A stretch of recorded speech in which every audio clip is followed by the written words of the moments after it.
Bien, mesdames, messieurs, d'abord merci infiniment. Je sais qu'un certain nombre de journalistes nous regardent à distance pour des raisons de mobilité ou d'immobilité, je ne sais pas. Nous tenons à vous remercier chaleureusement et remercier celles et ceux aussi qui sont présents, bien sûr. Avec ce froid, on a plutôt de désir de rester chez soi calfeutré, mais bon, il faut bien qu'on avance un peu.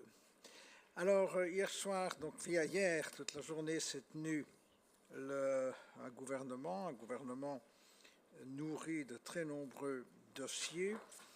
Alors, un communiqué de presse relatera les principaux dossiers, mais nous voulions évoquer avec vous quelques dossiers majeurs. On commencera par la création de places de crèche avec notre collègue Valérie Debu et Christy, que je vois au loin, voilà. Bonjour Christy. Il fait bon là où tu es? Oui. Je mets à 19 degrés. Bien. Et donc, il s'agit d'une concrétisation du plan équilibre avec la création de plus de 3000 nouvelles places de crèche. Le détail sera donné par Valérie dans un instant. Et ça entraîne bien sûr la disponibilité plus grande pour de très nombreuses familles. Et on sait que le nombre de places de crèche limité est un problème très sérieux. Et donc on a voulu aider. Il y a eu un appel à projet. Vous verrez qu'on est allé au-delà, largement au-delà des 3000, puisqu'on atteint les 3500. Et Valérie l'expliquera dans un instant. Un deuxième dossier sera expliqué par Christophe Collignon, c'est la rénovation de bâtiments publics liés essentiellement aux pouvoirs locaux. Vous devez savoir que on a la volonté de rénover, grâce à notre plan de relance, plus de 600 000 mètres carrés de bâtiments publics. Et là aussi, il y a eu un appel à projet.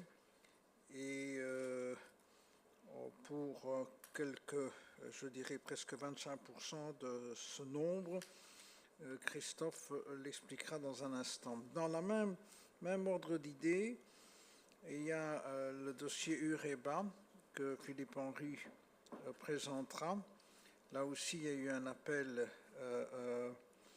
à intérêt, un appel à projet pour non seulement les pouvoirs locaux, mais les organismes non commerciaux, les ASBL, les hôpitaux, etc., pour réaliser des économies d'énergie. Et là aussi, il y a près de 500 000 mètres carrés rénovés. Willy évoquera avec vous un fonds d'innovation de l'OTAN. Je n'ai pas besoin de vous dire que par les temps qui courent et la guerre à nos portes, l'OTAN a repris une importance peut-être jamais connue depuis la fin de la Deuxième Guerre mondiale. Et l'OTAN met en place un fonds pour promouvoir les technologies les plus contemporaines dans les pays membres. Dans les 22 pays membres, la Belgique a été retenue et singulièrement 2 centres de recherche en Wallonie. Willy l'expliquera dans un instant. Il y a aussi, et Christophe en dira un mot, l'aménagement de fin de carrière. Vous savez qu'il y a ce débat de la semaine des 4 jours.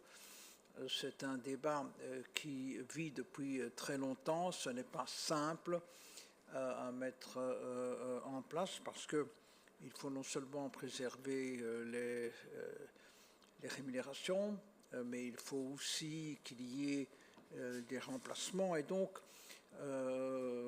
on y va par étapes et singulièrement, on commence singulièrement par les personnes d'un certain âge dans les administrations publiques avec une aide de la région, parce que sans aide de la région, on n'y parviendrait pas. Et enfin, on parlera du plan air, climat, énergie. Philippe Henry l'explicitera, peut-être d'autres ministres prendront la parole à ce sujet. En réalité, c'est quoi? C'est toute une série d'orientations dans tous les domaines pour, comment dirais-je, réussir le défi de réduire de 55% les gaz à effet de serre d'ici 2030 et atteindre la neutralité carbone en 2050. Le chemin paraît long, mais en réalité c'est court. Et l'ampleur de ce qu'il convient de faire est absolument énorme, puisqu'il faut toucher dans tous les domaines. Ça va depuis les techniques de chauffage que nous utilisons, comment dirais-je, l'isolation des bâtiments, des logements, etc., etc.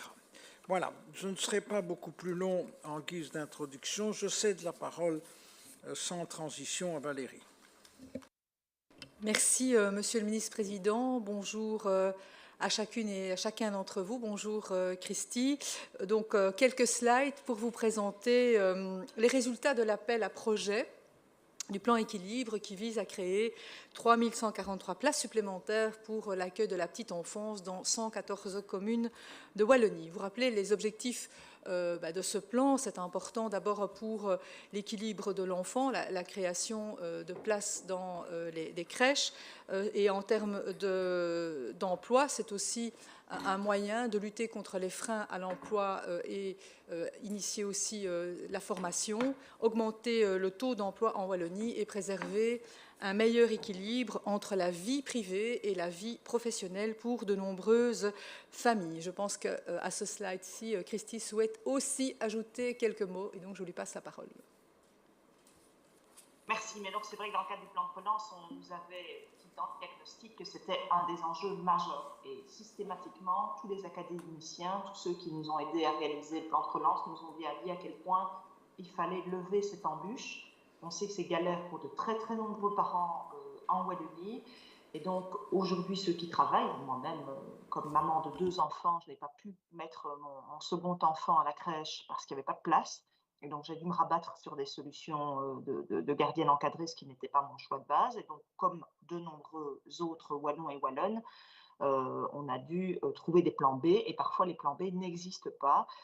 Donc, c'était vraiment important de pouvoir augmenter l'offre. Valérie y travaille avec le côté infra. Et ce sont des montants qui sont extrêmement importants et qui sont absolument salutaires. Et moi, en ma qualité de ministre de l'Emploi, nous avons mis en place quelque part le plan APE, le projet de loi APE qui était devenu une réalité, qui permet d'avoir des appels à projets pour des besoins spécifiques. Il est évident que le besoin le plus criant, c'était l'accueil de la petite enfance.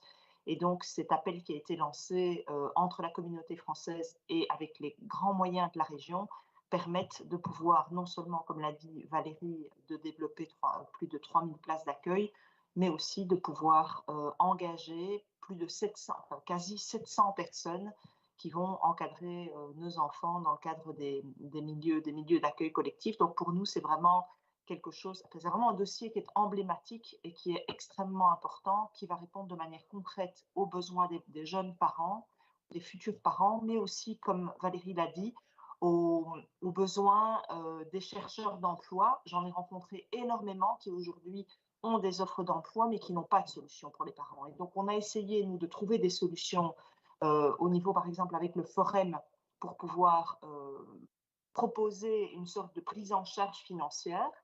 Mais ce volet-là ne suffit pas parce qu'on pourrait avoir une prise en charge financière pour leur permettre de suivre une formation ou d'aller à l'emploi. Le problème, c'est qu'il n'existait pas de place. Et donc, j'espère sincèrement qu'avec ce genre de projet, on va pouvoir remettre aussi à l'emploi ou stabiliser des jeunes parents dans leur équilibre vie privée, vie professionnelle.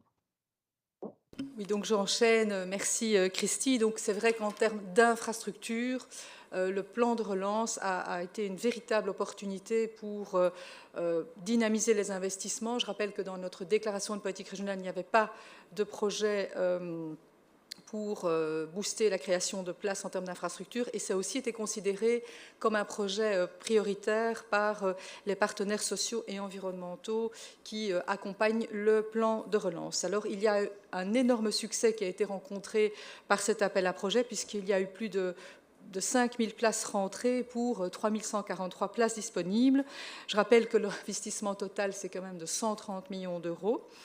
La sélection des projets a été effectuée conjointement par l'ONE et le SPOE Affaires intérieures et sociales sur base de critères qui ont été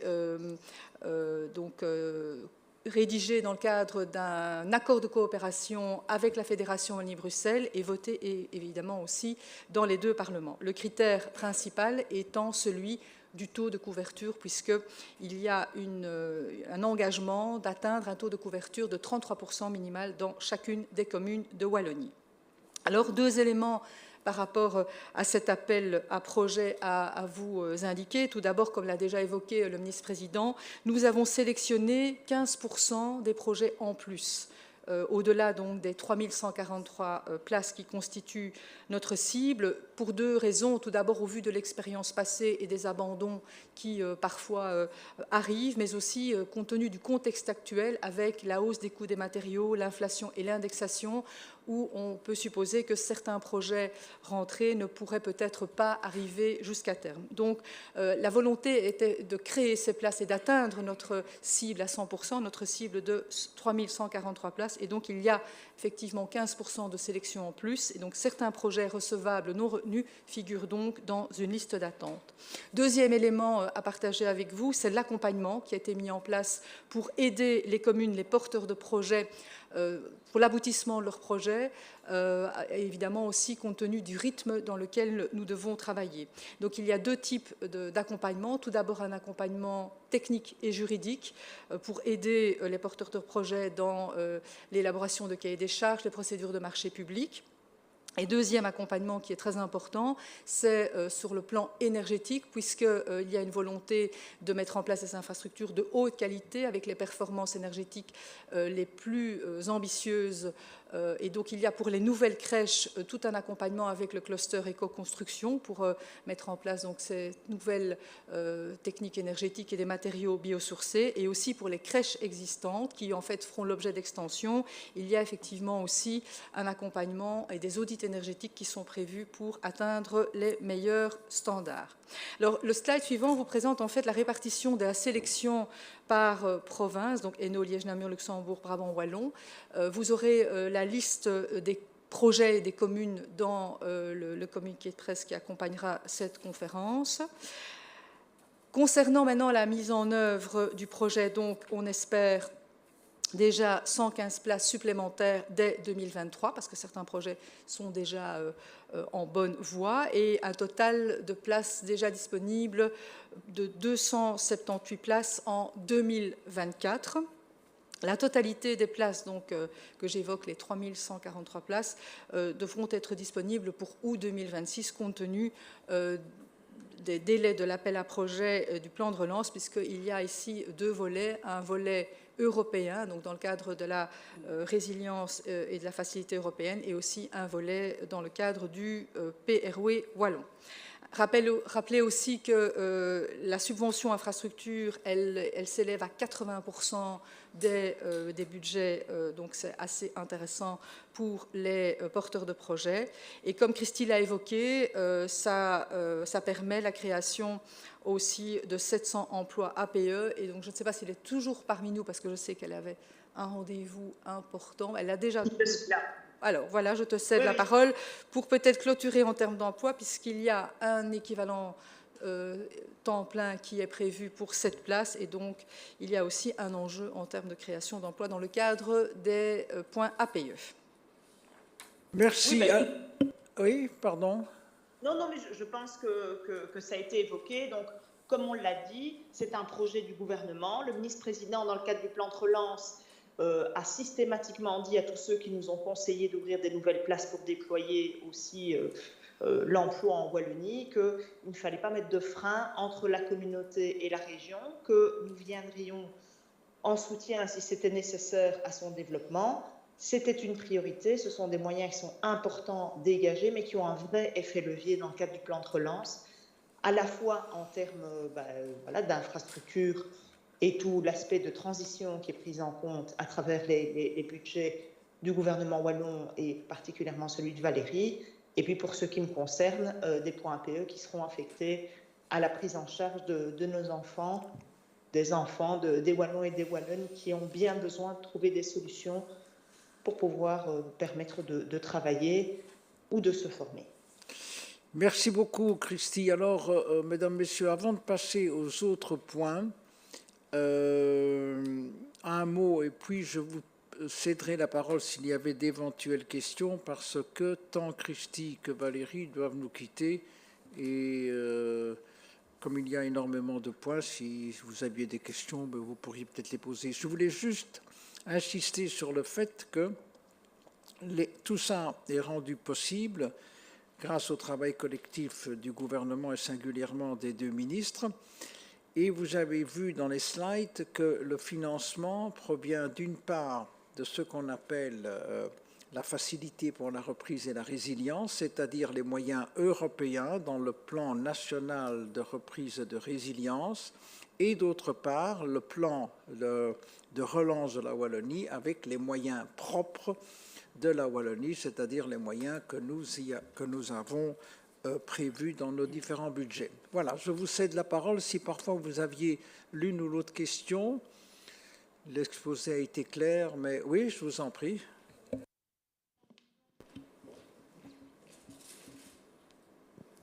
Vous avez parlé de 130 millions de budget total, donc c'est APE compris? Non, uniquement l'infrastructure. Les APE, ça, c'est 700 emplois, donc ça, je laisse peut-être... Moi, les 130 millions, c'est uniquement l'infrastructure. Je ne sais pas si Christy a le montant. Oui, je confirme. Je confirme que les budgets APE viennent s'ajouter à ces 130 millions. Je crois que c'est plus ou moins 18 millions APE. Merci.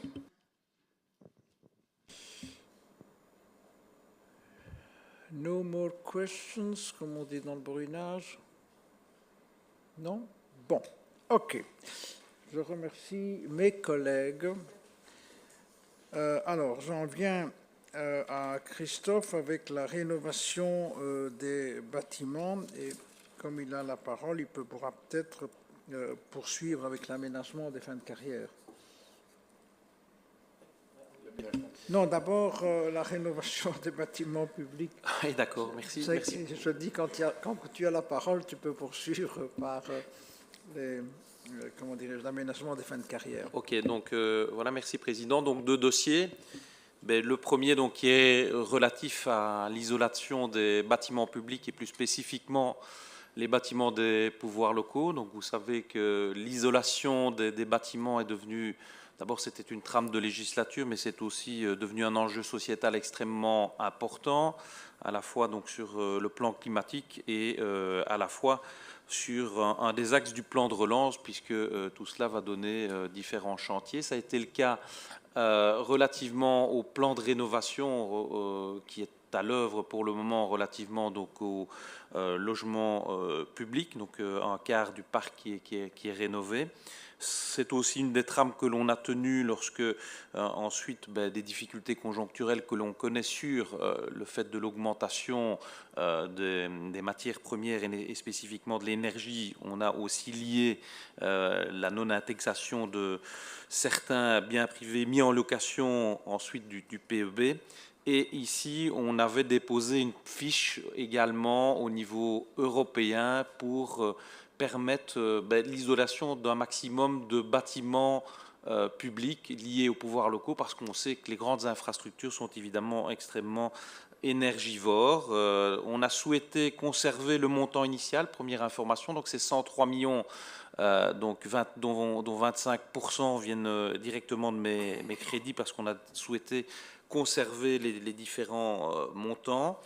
Alors, qui étaient concernés, ce sont les bâtiments des pouvoirs locaux, donc c'est-à-dire des provinces, des communes et des différents CPS. Donc, un appel à projet a eu lieu, qui a connu un succès certain puisqu'il y a une forte demande, puisqu'il n'y a plus d'appel à projet de ce type depuis un certain nombre d'années. On a sélectionné 98 projets. Qui a sélectionné ces projets? C'est l'administration en fonction du degré de performance donc énergétique des différentes économies que l'on pouvait réaliser. Quel était le critère?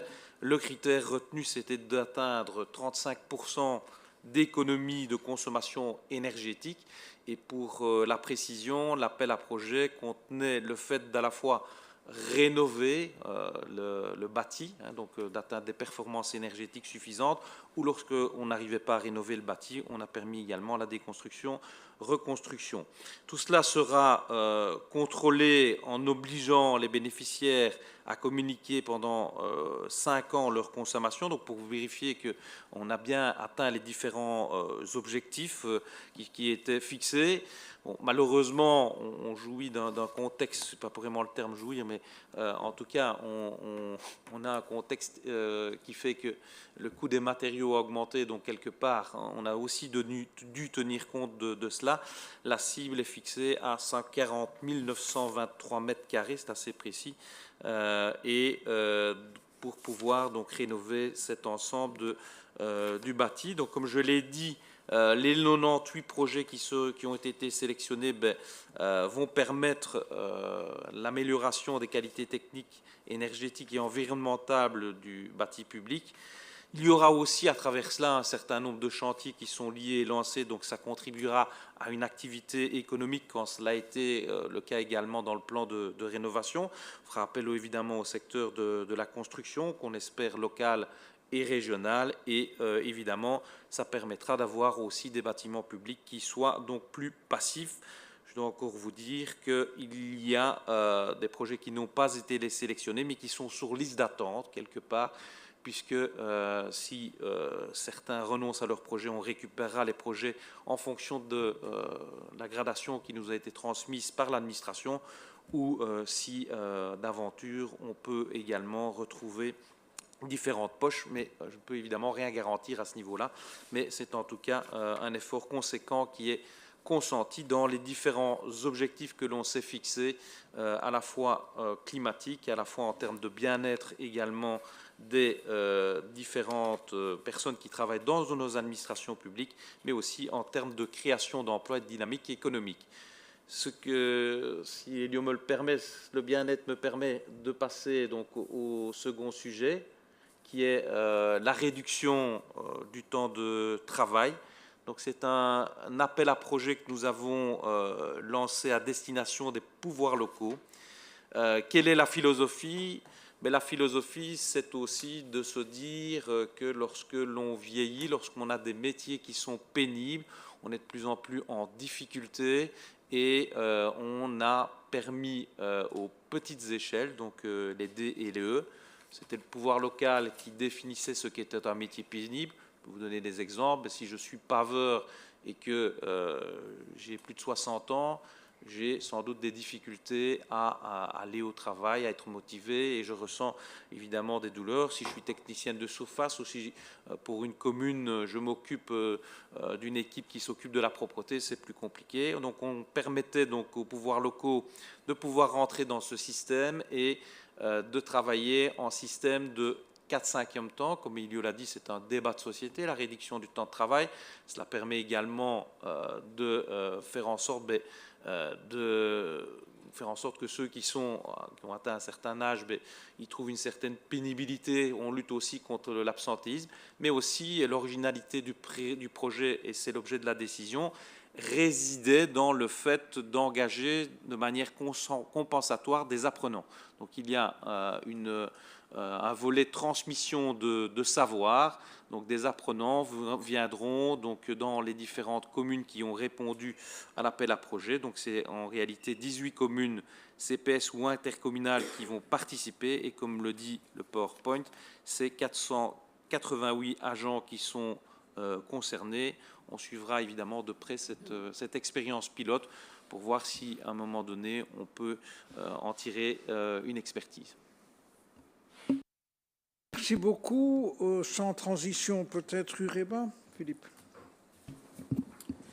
Merci beaucoup. Bonjour à tout le monde. Il y a une transition avec le premier point de Christophe, en effet, en tout cas, puisque nous avons effectivement différentes actions très importantes en termes d'efficacité énergétique et d'actions de transition, en particulier dans les bâtiments. Donc ici, effectivement, nous avons pu octroyer 319 projets de rénovation pour une enveloppe de 77 millions dans le cadre de la première vague de l'appel Ureba 2022, puisqu'on a fait un appel assez large à la fois vers les communes, les CPS, les provinces, les zones de police, les écoles, qui se traduira par plusieurs vagues d'octroi. Donc il y en aura d'autres l'année prochaine, l'année d'après.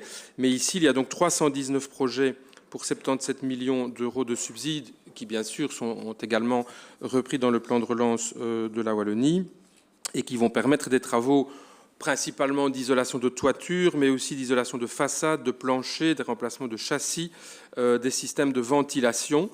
On vient donc ici ajouter une intervention sur un grand nombre de bâtiments publics au-delà de ce qui a déjà été fait sous cette législature. Je vous rappelle qu'on a déjà eu le financement d'intervention pour 50 millions d'euros en novembre 2020 dans 576 établissements scolaires, et un an plus tard, également 24 millions d'euros dans 281 bâtiments communaux. Donc on est vraiment dans un flux qui se poursuit d'année en année d'intervention sur les bâtiments publics. Évidemment, le travail est très important, il va devoir encore se poursuivre. Comme je le disais, il y aura encore 2 vagues de la suite de l'appel de cette année-ci, l'année prochaine et l'année d'après.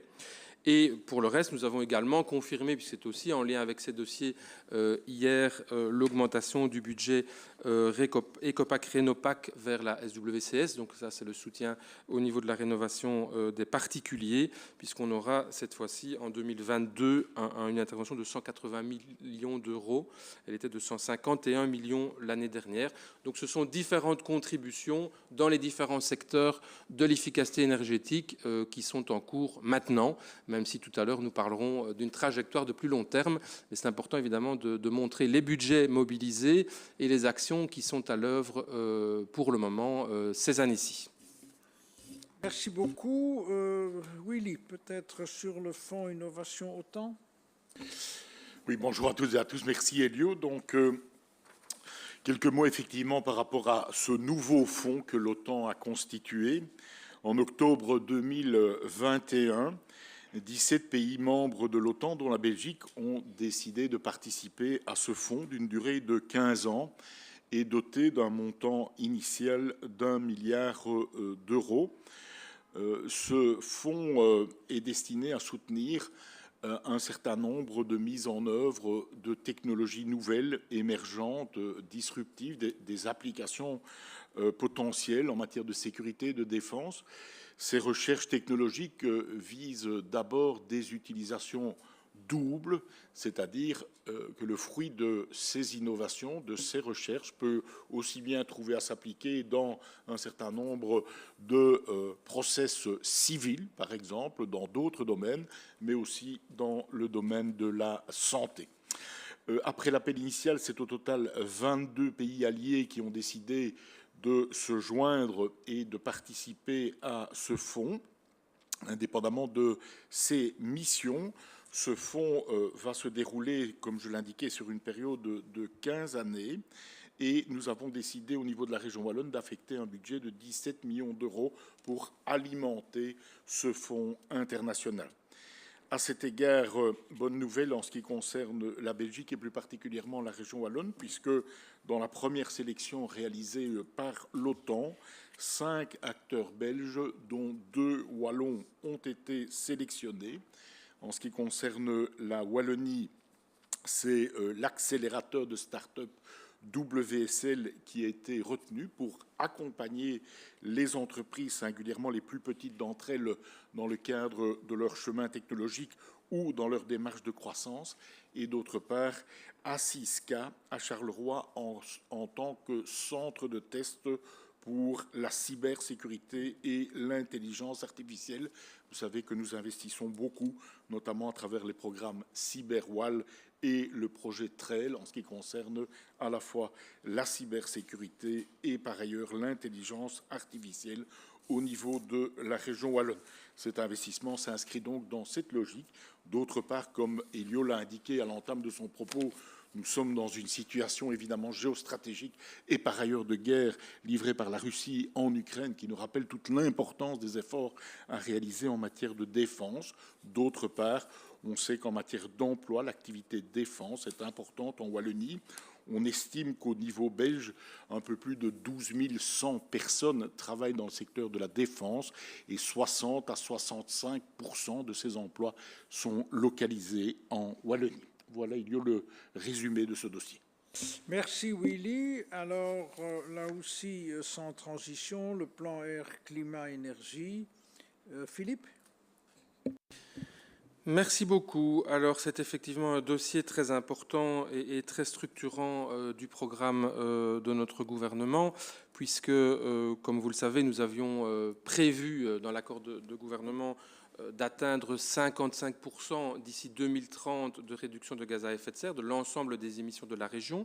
Il se fait qu'entre-temps, l'Europe a également rehaussé ses ambitions, est en train d'adopter son plan 55%. On est dans les toutes dernières étapes du processus, ce qui fait que nous avons de toute façon une obligation de résultat d'ici 2030 en la matière. Évidemment, ça concerne l'ensemble des secteurs du gouvernement. La Wallonie est compétente sur ce qu'on appelle le secteur non ETS, c'est-à-dire essentiellement la mobilité, les bâtiments, le tertiaire, l'agriculture, mais pas l'industrie principale, la grosse industrie qui est du ressort européen. Donc on est ici dans un travail qui a été longuement discuté au niveau du gouvernement. Nous avons maintenant une décision importante, une étape importante, même s'il y a d'autres étapes, je vais y venir juste après, mais qui bien sûr a été aussi longuement préparé, puisqu'il y a eu des contributions des différents secteurs qui ont été sollicités. Vous rappellerez qu'il y a eu un panel citoyen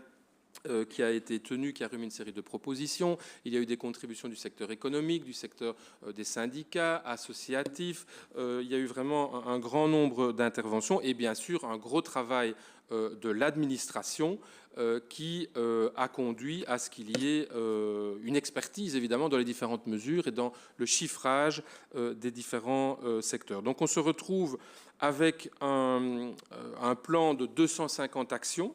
En réalité, quand on dit 250 actions, il y a une centaine de nouvelles actions. Beaucoup d'actions existent déjà dans d'autres plans. Il ne s'agit pas évidemment de tout réinventer. On est dans quelque chose qui est très intégré avec les différentes politiques de la Wallonie. On reprend bien entendu les objectifs, les actions qui sont déjà présents dans le plan de relance de la Wallonie, dans le plan stratégique de la PAC pour ce qui concerne l'agriculture, dans le plan stratégique de développement de l'agriculture biologique, dans Circulaire Wallonia, Digital Wallonia, le plan Wallonie cyclable, etc., etc. Tous ces éléments-là ont une série d'objectifs et d'actions qui, bien sûr, sont repris pour ce qui concerne l'impact climatique dans le plan intégré que nous adoptons ici en première lecture, mais pour lequel, bien sûr, nous devons garantir l'atteinte de l'objectif global.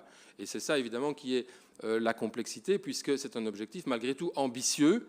C'est clair que si on ne mène pas de politique, on n'arrivera pas à 55% de réduction d'ici 2030. Donc il y a des actions nouvelles, des actions renforcées et un grand nombre d'actions qui sont reprises, qui existaient déjà dans différents plans. Alors on a repris finalement, c'est la slide suivante, on a 3 grands axes qui ont été repris autour ou 3 priorités qui traversent ce plan. Anticiper, protéger, agir. Le premier axe d'action majeure, c'est clairement, on en a d'ailleurs parlé dans l'action de court terme tout à l'heure, moi-même et Christophe Collignon, sur différents projets, la massification de la rénovation des bâtiments. C'est évidemment un énorme chantier. Nous devons atteindre d'ici 2050 un parc parfaitement isolé de niveau A en moyenne d'ici 2050. Ça veut dire que nous devons rénover massivement, progressivement d'ici là, et en tous les cas atteindre des résultats intermédiaires, notamment en 2030, puisque nous serons jugés sur les résultats 2030. Donc de ce point de vue-là, nous suivons ce qui a été fait également dans d'autres pays, dans d'autres régions, pas très loin de chez nous, avec un calendrier de rénovation progressif et d'accompagnement des ménages pour ce qui concerne les logements, mais aussi des bâtiments publics, bien entendu, de l'ensemble des bâtiments avec différentes catégories, des entreprises aussi, avec un objectif à la fois de réduction des factures, et c'est peu de le dire dans les circonstances que nous connaissons, mais aussi d'amélioration de la santé, du confort, du bien-être, en même temps qu'on réduit la consommation d'énergie et en particulier d'énergie fossile. Donc concrètement, ça veut dire qu'il y aura une obligation de rénovation, une obligation d'atteindre un niveau d'efficacité énergétique progressivement croissant au fur et à mesure des années, que ce soit pour les bâtiments mis en location pour la première fois, les bâtiments déjà loués, les bâtiments vendus pour lesquels là, il y aura une obligation de rénovation, en tout cas d'atteindre un certain niveau énergétique dans les 5 ans de l'achat du bâtiment. Et le niveau à atteindre va évoluer progressivement au fil des années, de manière telle que dans les 25 ans qui viennent, on va avoir effectivement cette capacité de rénover totalement l'ensemble du parc et d'atteindre les objectifs visés. Bien entendu, pour réussir cela, il nous faut un système d'accompagnement très fort qui existe aujourd'hui, qui devra encore s'améliorer, s'amplifier. Nous avons prévu des augmentations de primes, nous avons prévu de faciliter encore les procédures, nous avons prévu d'avoir aussi des campagnes de sensibilisation, de la formation, bien sûr, parce qu'il y a aussi tout le secteur privé qui doit suivre ce rythme très, très important. Et donc, c'est à la fois à court terme, mais ça va s'échelonner dans le temps, puisque la première obligation qui est prévue, c'est d'ici fin 2024 au niveau des chauffages, mais pour ce qui concerne les rénovations, là on est plutôt dans les années, encore en fait à fixer précisément, c'est-à-dire qu'on a convenu qu'en deuxième lecture, on a mis des fourchettes de temps, de manière telle qu'en deuxième lecture, il y aurait les dates précises qui seraient arrêtées, parce qu'il y a aussi une marge de discussion à ce point de vue. Donc, première année sera fixée entre 2024 et 2026 pour ce qui concerne la première mise en location pour atteindre au minimum le niveau F dans un premier temps, et ensuite 3 ans plus tard le niveau E, 3 ans plus tard le niveau D, etc. Et c'est le même principe pour la vente, comme je le disais tout à l'heure. Donc on a des systèmes qui existent aujourd'hui pour déjà accompagner et amplifier tous ceux qui se lancent dans ce travail, mais on va aussi amplifier dans les toutes prochaines années, et certainement aussi courant de la prochaine législature, l'accompagnement d'une manière telle que ces objectifs soient accessibles et surtout que chaque ménage soit en capacité, bien sûr, de mener les projets, d'en avoir les capacités financières et d'être accompagné, parce qu'il y a aussi des questions techniques, administratives, etc. On connaît bien le sujet. Pour ce qui concerne les entreprises, il y a aussi un accompagnement de travail sur l'efficacité énergétique. Nous avons déjà des systèmes qui existent aujourd'hui, notamment au travers des outils économiques. Il y a l'accompagnement pour les audits énergétiques notamment. Il y a du travail au niveau de l'économie circulaire. Donc là, évidemment, tout ce travail et cet accompagnement va se poursuivre, même si les entreprises elles-mêmes, tout le secteur économique, les différents secteurs économiques s'organisent par eux-mêmes et déploient eux-mêmes des stratégies de cet ordre. Mais par exemple, nous avons les prochains accords de branche qui doivent être conclus courant de l'année 2023, qui vont être un élément important d'accompagnement et de soutien aux entreprises. Autre volet très important, évidemment, c'est un vaste plan, donc je ne peux pas rentrer dans tous les détails, mais ils seront disponibles, évidemment, si vous le souhaitez aussi après. Autre volet très important, la production d'énergie renouvelable. Là, il est clair que c'est un autre élément majeur, et d'autant plus aujourd'hui, dans le cadre européen, de REPowerEU, de chercher à devenir indépendant énergétiquement, et bien sûr dans la crise du prix de l'énergie. Donc nous avons un objectif général de doubler la production d'énergie renouvelable d'ici 2030. À nouveau, ça correspond aussi à des objectifs que nous avons par ailleurs dans les objectifs climatiques européens, et d'une manière telle que nous soyons en capacité de sortir complètement des énergies fossiles d'ici 2050. parce que c'est évidemment un des déterminants tout à fait centraux de notre contribution en termes de gaz à effet de serre. Donc il y a toute une série d'actions qui sont prévues. Vous vous rappelez que nous avons, il n'y a pas si longtemps que ça, communiqué un accord du gouvernement sur la Pax Eolienica qui va poursuivre son travail. Donc c'est le déploiement du secteur éolien, c'est toutes les autres énergies renouvelables.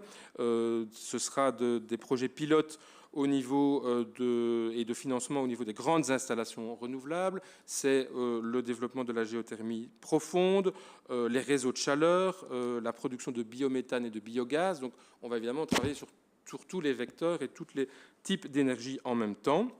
Et pour ce qui concerne les bâtiments, il est évident qu'un des éléments importants, ce sont les systèmes de chauffage. Donc il y a l'efficacité énergétique, l'isolation des bâtiments, qui est essentielle et qui va réduire notre besoin en énergie. Mais il y a aussi les systèmes de chauffage eux-mêmes, puisque nous avons encore aujourd'hui plus de 40% des chauffages wallons qui sont au mazout. Il est évident que ça doit changer, puisque d'ici 2050, on doit sortir du fossile. On sait aussi qu'un système de chauffage, on ne le change pas tous les 3 ans ou tous les 5 ans.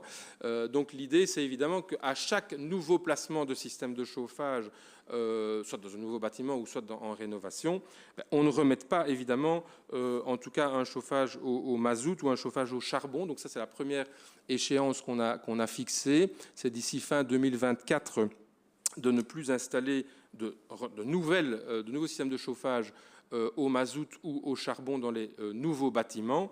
Et dans les années suivantes, 25, 26, 27, ça fait partie du curseur qui doit être encore affiné, plus non plus en rénovation des bâtiments existants. Je le répète bien, il s'agit de remplacement de chauffage en rénovation. Il ne s'agit pas d'obliger à changer tous les systèmes de chauffage existants. C'est au moment où on place un nouveau chauffage, où on doit changer son système de chauffage, à un moment donné, on ne remet plus évidemment de l'énergie fossile, de manière telle qu'on devienne progressivement beaucoup moins dépendant de l'énergie fossile. Alors, il y a évidemment tout le volet de la mobilité, c'est le slide suivant, voilà. Vous le savez, nous avons des objectifs très ambitieux de transfert modal qui sont repris dans la déclaration de politique régionale, qui sont repris dans la stratégie FAST, la vision FAST et la stratégie régionale de mobilité, qui vise à ce qu'il y ait, d'ici 2030, une multiplication par 5 de la part vélo, une diminution d'un tiers de la part de la voiture individuelle, une diminution également du trafic marchandises par camion. Tous ces objectifs-là, nous tentons de les concrétiser le plus rapidement possible, notamment via les infrastructures, les investissements très importants de les infrastructures qui sont en cours pour le moment, au travers du plan de relance notamment, les investissements dans les réseaux structurants de transport en commun dans les grandes villes, le développement de l'offre express au niveau du tech.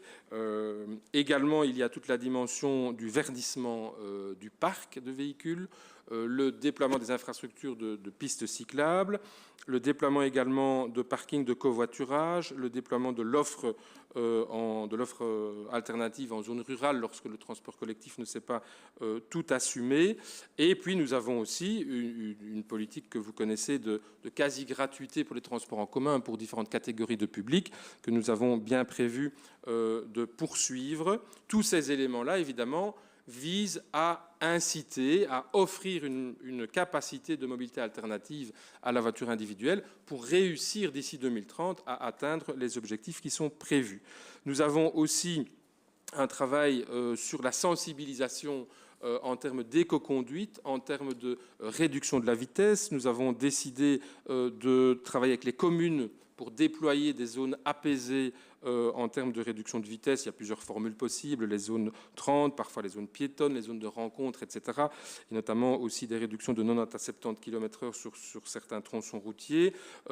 Également, pour ce qui concerne le réseau structurant, une gestion dynamique des vitesses qui permettent d'avoir effectivement à la fois un objectif de mobilité, de réduction des émissions de gaz à effet de serre, d'impact aussi sur la sécurité routière.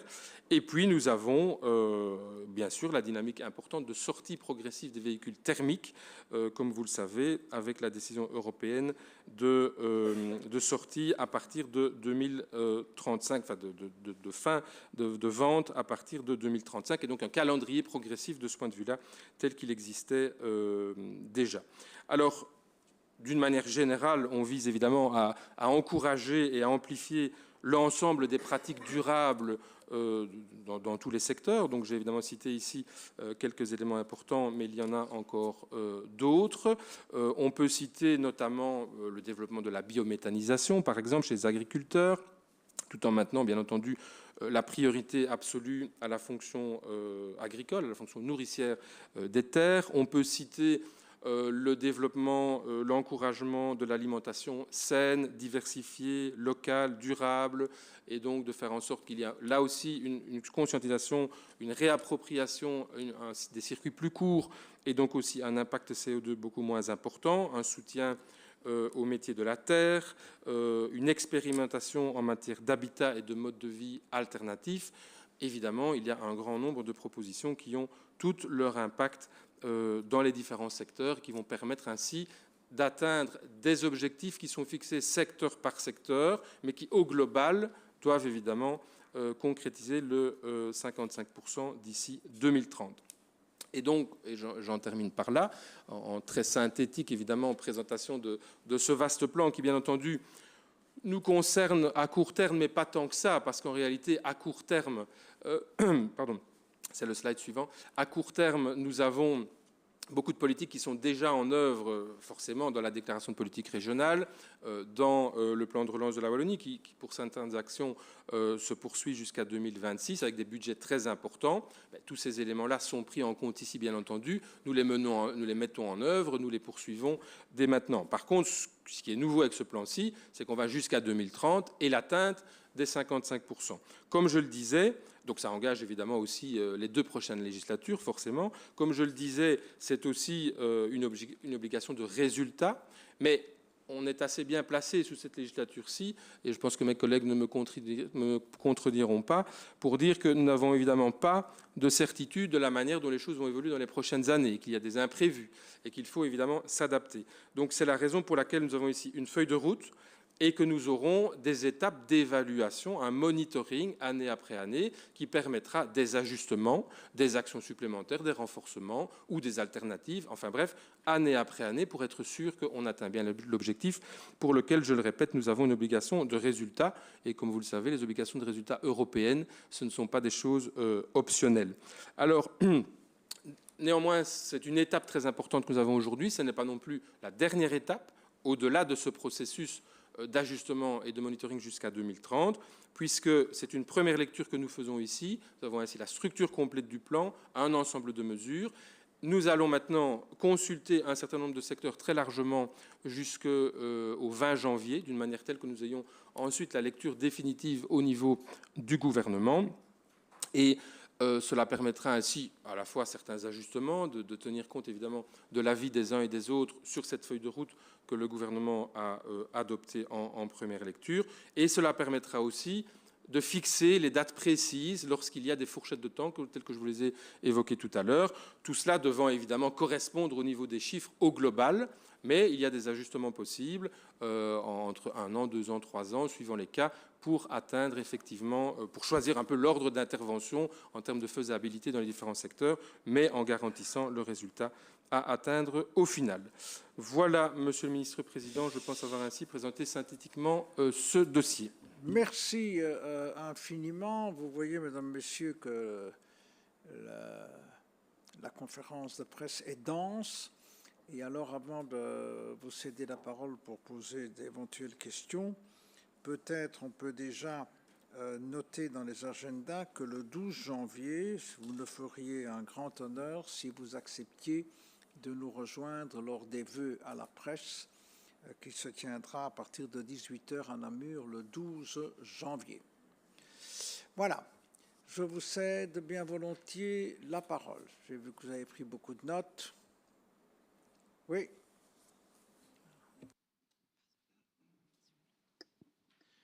En ce qui concerne la rénovation des bâtiments, 2 choses.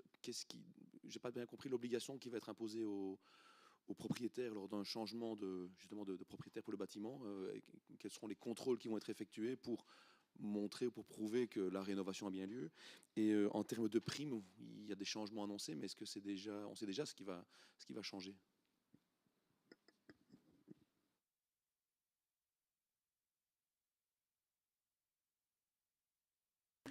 Donc sur ces deux points, en ce qui concerne les primes, donc nous avons déjà prévu une augmentation importante dès cette année-ci, qui a été décidée il y a quelques semaines, qui est en phase de préparation.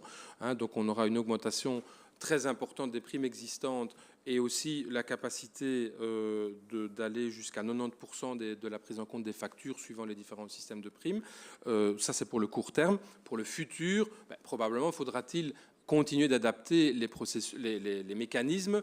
Il faudra voir évidemment l'évolution aussi des coûts du marché. Il faut faire en sorte que l'ensemble que chaque situation d'un ménage, que personne ne soit empêché de mener sa rénovation, que ce soit en termes de moyens disponibles, que ce soit en termes d'accompagnement technique. Par exemple, pour ce qui concerne le changement des systèmes à mazout, ce que nous avons déjà prévu aussi dans le plan, mais qui sera mis en œuvre d'ici l'obligation de ne plus installer de chauffage au mazout, nous avons prévu qu'il y ait également une prime à l'enlèvement des citernes à mazout, par exemple, qui aujourd'hui n'existe pas. Donc d'une manière telle qu'on n'ait pas des coûts supplémentaires au-delà du seul système de chauffage, de la seule chaudière, qui viennent s'ajouter quand on doit envisager ce type de travaux. En réalité, quand on prend l'ensemble des systèmes existants, parce que vous avez déjà des primes importantes qui existent et pour lesquelles vous avez une variation d'intervention en fonction du niveau de revenu, jusqu'à 6 fois plus en fonction du niveau de revenu, pour beaucoup de situations, déjà aujourd'hui, c'est moins cher de remplacer son chauffage au mazout par un autre système de chauffage. Mais il y a certains cas plus particuliers, et puis il y a aussi parfois une difficulté de s'approprier les mécanismes, les processus, les procédures, etc. Donc c'est tout cela qui va être travaillé. Pour ce qui concerne donc votre autre question sur l'obligation des propriétaires. Donc pour ce qui concerne les propriétaires, donc c'est au moment de l'acte de vente.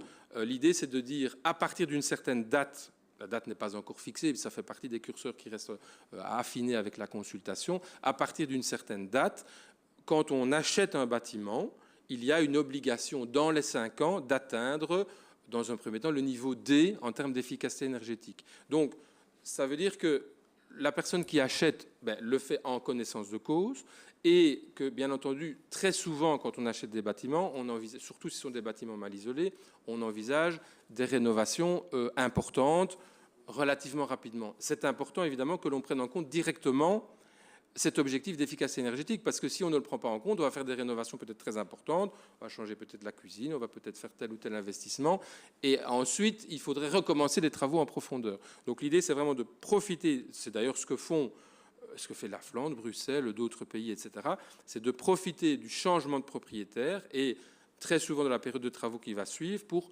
impliquer un objectif, un cahier de charge en termes d'efficacité énergétique, donc à atteindre dans les 5 ans, et ensuite, progressivement, le niveau à atteindre sera plus élevé. Mais ça s'étendra jusqu'à 2050. Donc toujours au moment d'achat, dans les 5 ans, atteindre un certain niveau, dans un premier temps le niveau D, puis par la suite le niveau C, par la suite le niveau B, etc. Et alors, bien sûr, il y aura un système de contrôle, effectivement. Ça, il n'est pas encore en place, puisque ce n'est pas avant 2025-26 que ces mécanismes-là commenceront à être envisagés. Donc, on n'est pas encore à l'opérationnalisation de ça. Forcément, il faudra à un moment donné, comme dans tout système, un mécanisme de contrôle d'une manière ou d'une autre, mais qui peut aussi d'abord être basé sur la confiance et pas forcément sur la méfiance, mais il faudra quand même un système de contrôle au minimum aléatoire ou que sais-je, comme cela existe également dans d'autres systèmes d'intervention. Merci beaucoup. J'avais une question pour Monsieur Henry. Attendez, oui, pardon. Je vous en prie. Concernant la stratégie décarbonation de la Wallonie, je voulais savoir dans quelle mesure vous comptez développer la stratégie et l'implémentation des réseaux de chaleur et de géothermie profonde, parce que quand on interroge des énergéticiens universitaires, on nous dit vraiment que c'est l'énergie de l'avenir.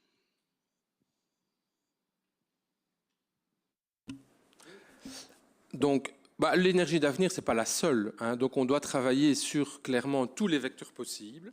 Mais ce qui est certain, c'est que la géothermie profonde, et d'ailleurs, mon voisin, le ministre-président, cher Elio, y est très attentif, puisqu'il y a aussi notamment des possibilités dans différentes sous-régions de Wallonie, dans différentes régions plus précises de Wallonie, où il est possible d'avoir ce type de développement. Donc là, il y a clairement, d'ailleurs, il y a des appels à projets en cours pour le moment en matière de géothermie, et il y en aura d'autres. Ça, c'est pour ce qui concerne la géothermie. Et on doit évidemment exploiter tout ce qu'il est possible d'exploiter, mais il y a aussi des questions techniques et de financement, etc. derrière.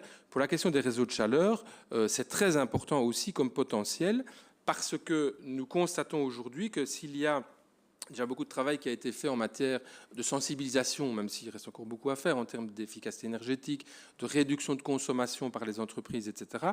Aujourd'hui, il y a beaucoup de chaleur perdue, notamment dans le milieu industriel, parce que les industries n'ont pas été conçues pour ne pas perdre de chaleur. Elles ont fait leur processus, elles réduisent évidemment leurs besoins, leur consommation, etc. Mais parfois, il y a de la chaleur perdue, notamment à cause des processus industriels eux-mêmes. Et donc, il y a là un potentiel très important de récupération de chaleur qu'on peut alors mutualiser, partager, échanger via les réseaux de chaleur. Il y a déjà plusieurs projets aujourd'hui qui sont en cours, que ce soit à Liège, à Louvain-la-Neuve, à Vielsam, à d'autres, à Charleroi, de différents degrés d'avancement, etc. Et je crois que c'est vraiment d'ailleurs d'autres pays, si on va dans certaines villes comme Copenhague ou d'autres, ils ont investi largement dans les réseaux de chaleur il y a déjà très longtemps. Mais évidemment, ça ne se fait pas du jour au lendemain, c'est des gros travaux, il faut organiser la distribution de chaleur, etc. Mais clairement, on doit avoir le même type d'approche que finalement pour l'électricité, d'avoir aussi des capacités d'échange de chaleur. Je vous en prie. Alors, il y avait, voilà, il y a le micro qui est là. Puis je vais d'abord, oui, et puis vous-même, t'en prie. Oui. Deux, trois petites questions techniques. Est-ce qu'il est toujours question que les passoires énergétiques soient progressivement interdites, purement et simplement? Donc une série de labels qui disparaîtraient du paysage.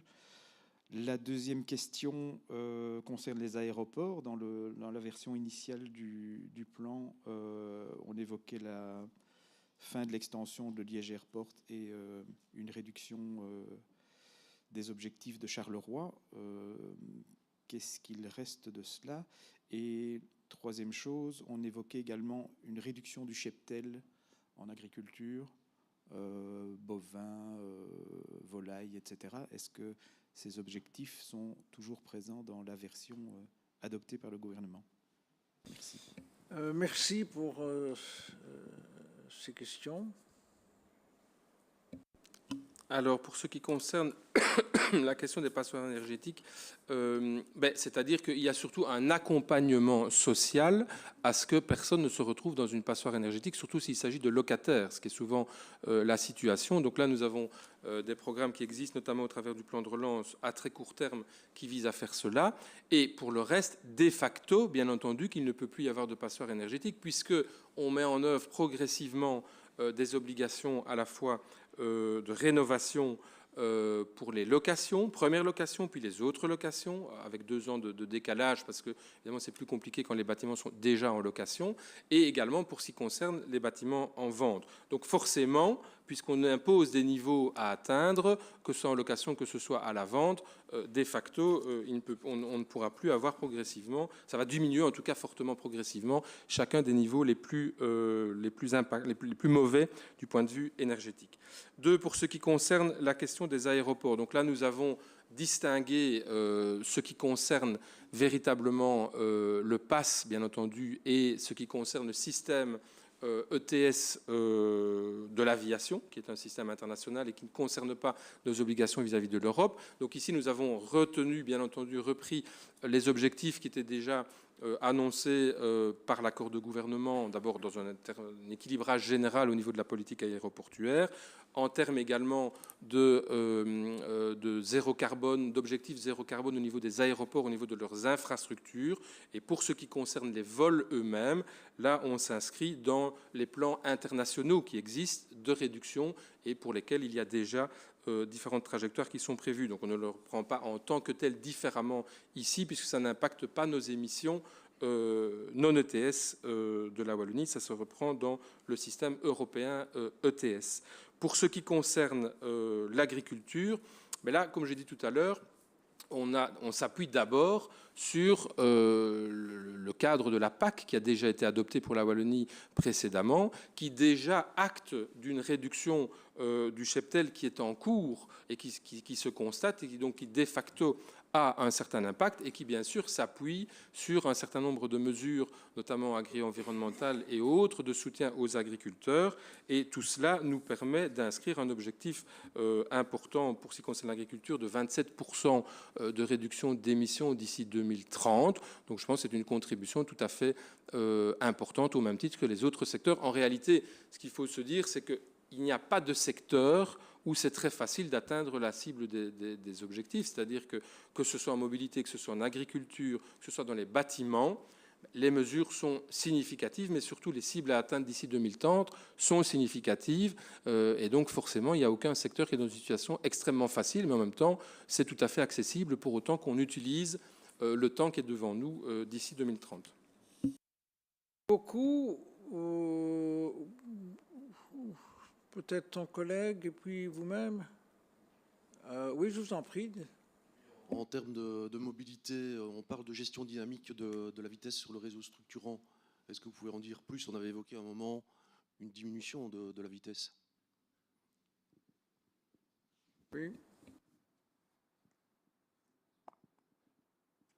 Donc, nous n'avons pas retenu, donc ça c'est dans les choix effectivement qui ont été faits par le gouvernement, il faut bien faire un certain nombre d'arbitrages, nous n'avons pas retenu de réduction générale de la vitesse sur les autoroutes ou sur les axes structurants. Par contre, nous avons clairement un objectif également de diminution de l'impact CO2, donc pas seulement par la réduction du trafic, notamment en ayant le déploiement des alternatives, transport en commun, cyclable, etc., mais également en ayant d'une part la gestion dynamique des vitesses, c'est-à-dire un projet qui tient notamment à cœur de ma collègue Valérie Debu, qui a malheureusement dû nous quitter, qui rejoint à la fois des objectifs de sécurité routière, de meilleure gestion du trafic, des flux et d'impact CO2, c'est-à-dire de fixation de vitesse variable suivant les tronçons, suivant les moments, d'une manière telle qu'on atteigne ces différents objectifs en même temps et qu'il y ait à la fois un objectif de mobilité, de réduction de CO2 et d'amélioration de la sécurité routière. Ça, c'est pour ce qui concerne le trafic autoroutier, je vais dire. Pour ce qui concerne le trafic plus local, donc il a été prévu effectivement de développer des zones plus apaisées, à vitesse plus réduite, mais choisies avec les communes. Donc là, nous misons sur une analyse je dirais, zone par zone, avec les communes, d'une manière telle qu'au global, il y aura une réduction de la vitesse dans ces axes plus secondaires, mais dont les modalités pourront être de différentes formes et varieront essentiellement de la discussion avec les communes elles-mêmes. Oui, c'était la même question. Donc, on ne parle plus de 100 km/h sur les autoroutes. En fait, pourquoi c'était compliqué en fait par rapport à Bruxelles ou à la Flandre qui n'allait pas emboîter le pas, ou il y avait trop d'opposants, ou qu'est-ce qui vous a fait changer d'avis? Mais, comme vous le savez, c'est une proposition qui est sensible. Donc, il y a des avis divers dans la société civile, chez les différents acteurs. Il y avait des avis très favorables, et y compris notamment le panel citoyen qui avait relevé cette proposition. Il y a aussi des avis très défavorables. Donc nous ne l'avons pas retenu. Nous avons une discussion évidemment large au niveau du gouvernement sur l'ensemble des mesures, sur l'ensemble des éléments. Et nous avons forcément aussi adapté les différents objectifs de chacun des secteurs. Donc en tenant compte de tout ça, on arrive à un plan qui effectivement, pour ce qui concerne la vitesse, ne reprend pas une mesure générale de réduction, mais vise quand même à réduire par d'autres moyens, d'une manière limitée, telle qu'elle sera possible, mais quand même une réduction des impacts CO2 qui seront liés directement au trafic. Voilà, c'est un choix qui a été fait tenant compte de la diversité des avis et du fait qu'il n'y a certainement pas une unanimité, je dirais, dans la société autour de ce sujet. Oui. Il y a des questions qui viennent... Il y a une question sur YouTube de François-Xavier Lefebvre de l'Écho. Concernant le plan Air Climat Énergie, pourquoi de nouvelles consultations? Est-ce signe d'un désaccord politique comme il existe au niveau de la réforme fiscale automobile? Oh là là, je ne fais que répéter. Question orientée. Comment Philippe va répondre, mais on ne va pas nous reprocher de consulter. Absolument nécessaire. Philippe, je t'en prie. Oui, mais donc non, on est clairement dans une logique, je veux dire, normale de fonctionnement du gouvernement. C'est vrai qu'ici, on choisit un peu la méthode, puisque c'est à la fois inédit comme ampleur de révision d'un plan climat-énergie. Et donc, nous avons décidé que dans le temps que nous avions, il était tout à fait possible d'avoir une consultation, et nous avons organisé nos travaux en fonction de ça, d'avoir une consultation qui permette aux différents secteurs de prendre connaissance de la décision du gouvernement, mais qui est une première décision qui va permettre à la fois de fixer les dates précises, comme je vous l'ai dit, puisqu'on a mis parfois des fourchettes de temps, et aussi éventuellement d'ajuster certains éléments. Forcément, on va consulter assez largement, on s'attend à avoir des avis qui ne seront pas tous convergents, et donc nous aurons une deuxième lecture et une adoption définitive d'ici le mois de mars, ce qui nous permettra de remettre notre contribution au plan belge, puisque vous savez que dans le cadre européen, c'est la Belgique qui va remettre un plan intégré avec les propositions de tout le monde. Donc on est tout à fait raccord dans ce calendrier-là. Mais ici, le gouvernement a eu clairement une longue discussion et a adopté une structure de plan, des principes, a confirmé bien sûr la cible générale, a travaillé dans chacun des secteurs. Mais clairement, il y a des ajustements possibles, et en particulier sur les fourchettes de temps dont je vous ai parlé, puisque là, nous avons expressément retenu des fourchettes pour garder un peu de souplesse dans la discussion de deuxième lecture en fonction des avis, et aussi en fonction du chiffrage précis, puisque maintenant que nous avons un plan finalisé, adopté en première lecture, évidemment, l'administration du climat va aussi vérifier tous les chiffres, recalibrer tout précisément pour être bien sûr qu'on atteint toutes les cibles et tous les objectifs 2030, ce qui nous permettra donc d'avoir une adoption définitive en mars. Merci beaucoup. Oui, je vous en prie. Monsieur Henry, lors de la présentation initiale du plan fin août, début septembre, vous aviez dit qu'il était donc avec des mesures un petit peu plus ambitieuses que ce qui semble avoir été retenu ici. Vous aviez dit qu'avec ce plan-là, vous atteigniez les 55%. Ici, donc, il y a eu des arbitrages qui ont été faits. Est-ce que, avec ce que vous proposez maintenant, vous êtes certain toujours d'atteindre les 55% en 2030 ? Alors, certains, je pense que personne ne peut en être certain aujourd'hui. Parce que même si on fixe évidemment un certain nombre de mesures et un certain nombre de cibles, ça va se concrétiser par des changements de comportement de tout un chacun, des pouvoirs publics, des entreprises, des citoyens. Et donc, c'est la raison pour laquelle il est bien prévu d'avoir un monitoring année après année et, si nécessaire, un ajustement. Je vous rappelle que nous avons, et vous le savez bien d'ailleurs, nous avons une obligation de résultat en 2050. Donc, c'est pour ça que ce monitoring est très, très important et je pense que l'ensemble du gouvernement est parfaitement conscient de ça. Deux, par rapport à ce que vous dites, on a fait certains arbitrages et certaines modifications, mais on a quand même des cibles par secteur qui doivent être évidemment atteintes. Deuxièmement, il y avait aussi dans les propositions que j'avais déposées, si vous en rappelez, une certaine marge, c'est-à-dire que on se concentre évidemment ici sur le non-ETS, à savoir ce que nous devons vraiment rendre à l'Europe. La cible non-ETS dans le cadre des 55% globaux, c'est 47%. Dans le projet que j'avais déposé, l'ensemble des mesures allait environ jusqu'à 48,5. Donc on avait un peu de marge, ce qui explique que la version que nous avons ici est à peu près à 47%, même si forcément on va devoir faire le chiffrage précis, vérifier ça avec les experts, et surtout que ça dépend encore de quelques curseurs qui doivent être affinés, comme je le disais. Et puis dernier élément, il ne faut pas oublier non plus qu'il y a néanmoins des mesures fédérales qui seront prises d'ici 2030, on imagine bien, il peut y avoir des mesures fiscales, il y aura des mesures d'investissement de niveau que nous ne connaissons pas dans le ferroviaire, etc., qui se répercutent aussi sur les émissions de la Wallonie. Donc c'est la raison pour laquelle on ne sait pas tout décréter définitivement. Je pense qu'on a ici une structure tout à fait crédible, une structure globalement et un cheminement tout à fait crédible, mais bien entendu, il faudra année après année vérifier l'atteinte de nos objectifs.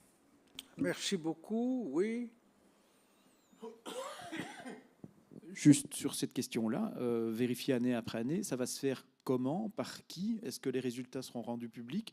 D'autres pays ont mis en place des conseils climatiques extérieurs avec des experts, des scientifiques qui accompagnent et monitorent les politiques climatiques et les mesures des gouvernements. Est-ce que c'est comme ça que ça va se passer ou bien ce sera en interne? Est-ce que tout cela sera publié, débattu au Parlement, etc.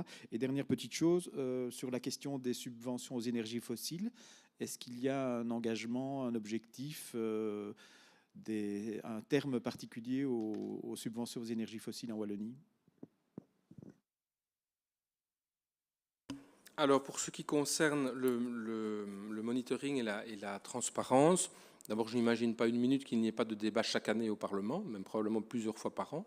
D'autre part, vous rappellerez que nous avons un décret climat que j'avais eu l'occasion de proposer au Parlement avec le gouvernement de mon premier mandat ministériel, qui existe toujours, mais qui va être complété et qui va permettre justement d'intégrer l'évolution du secteur climatique et de la nécessité de rapportage régulier et de transparence. Et alors, effectivement, il y aura bien sûr l'implication d'experts extérieurs et des contributions qui pourront être faites au fur et à mesure du processus. De toute façon, on est dans un système où c'est tellement important que l'ensemble des citoyens, des acteurs publics, privés, des entreprises comprennent comment les choses évoluent, s'approprient le plan, contribuent à la mise en œuvre de ce plan. La transparence sur l'état des lieux, sur les mesures, sur les objectifs atteints fait partie même de la dynamique du plan et contribue en soi à ce que ce plan puisse fonctionner et atteindre ses objectifs. Donc bien entendu, ce sera le cas, même si toutes les modalités ne sont pas encore définies à ce stade-ci. Pour ce qui concerne les combustibles fossiles, donc il y a certains éléments que j'ai déjà évoqués, ou en tout cas de normes en termes de chauffage, etc. Au niveau des subsides, il y a notamment le travail sur le cadastre des énergies fossiles qui est en cours de finalisation, puisque vous savez qu'il était prévu également par ce gouvernement, et donc nous pourrons dans les prochains mois, avec le gouvernement, valider également cette étape-là, et qui permettra d'avoir l'inventaire complet de ce qui existe aujourd'hui dans les différents secteurs et la manière dont ça s'est envisagé pour le futur. Merci. Alors, je vois qu'il n'y a plus de questions. Je ne sais pas si mes collègues souhaitent dire quelque chose d'additionnel. Je salue Adrien. Bien, il me reste alors à vous remercier. On se verra peut-être d'ici là, mais notez bien que le 12 janvier, ce sera à Namur. Nous serions heureux de vous accueillir dans une atmosphère décontractée. Moi, nous l'espérons. Avec l'actualité, on ne sait jamais. On se lève d'une certaine manière et on va dormir d'une autre manière. Donc, ok, merci infiniment en tout cas. Merci.